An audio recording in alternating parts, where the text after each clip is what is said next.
परमेश्वराच्या नावाला धन्यवाद. सर्वांचे मी आभार मानतो.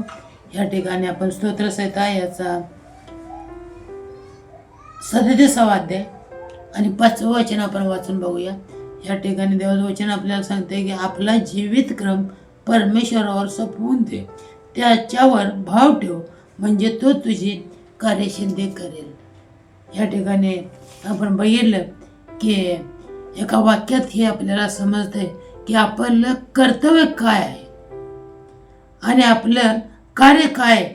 आपल्या जीवनातील प्रत्येक काम आपण परमेश्वरावर सोपवलं पाहिजे आणि त्याच्यावर आपला विश्वास पाहिजे. मग आपल्या सर्व कार्यामध्ये परमेश्वर बरकत आणि यश देणार आहे, यश देतो. आपल्या सर्व चिंता योजना आपण त्याच्यावर सोपवून दिल्या पाहिजेत. ज्या वेळेला आपल्या सर्व योजना आपण परमेश्वरावर सोपवू, आपल्याच बुद्धीवर अवलंबून न राहता आपण परमेश्वराला जर आपला वेळ दिला, आपला जीवनक्रम दिला, तर परमेश्वर नक्कीच तुमच्या माझ्या जीवनामध्ये कार्य करणार आहे. आणि म्हणून या ठिकाणी नित्यसूत्र याचा 3रा अध्याय आणि 5 आणि 6 वचन आपण वाचून बघूया. आणि या ठिकाणी देवाचं वचन आपल्याला सांगते की तो आपल्या अगदी मनापासून परमेश्वरावर भाव ठेव. आपण प्रियानो मनापासून परमेश्वरावर भाव ठेवला पाहिजे.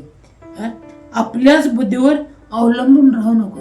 मीच लय शहाणा आहे असं बुद्धीवर आपल्या अवलंबून राहू नको.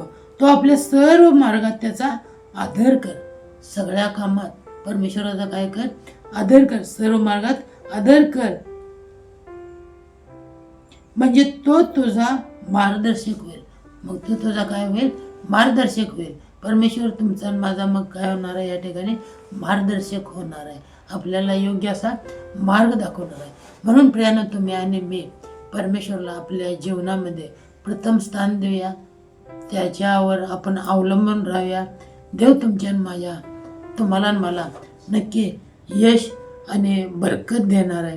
आणि म्हणून या ठिकाणी नित्यसूत्राचा 3रा अध्याय 5 आणि 6 वचनामध्ये सर्व मार्गात आपण काय केला पाहिजे? त्याचा आदर केला पाहिजे.